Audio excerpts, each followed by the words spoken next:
Bukod sa balita ng gulo, ano ba talaga ang trabaho ng Senado? Apat ang pangunahing tungkulin ng Senado. Una, gumawa ng batas. Kasama ang House of Representatives, gumagawa sila ng mga batas na makakaapekto sa buong bansa. Pangalawa, oversight. Tinitingnan nila kung paano pinapatupad ang batas at kung ginagamit ba ng tama ang pondo at kapangyarihan ng gobyerno. Dito pumapasok ang mga hearing at inquiry. Pangatlo, check and balance.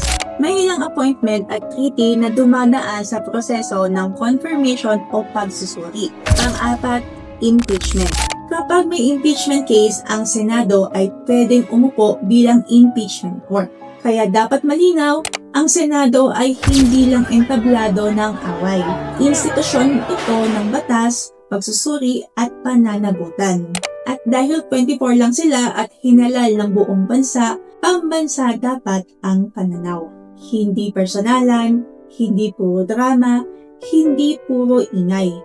Dapat batas, proseso at interes ng bayan ang inuuna.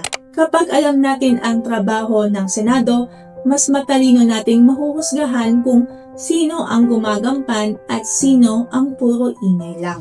Follow para sa civics na simple at madaling maintindihan. I-share sa akala ay puro drama lang ang Senado. Ito sa nagmamahal, Lara Benford.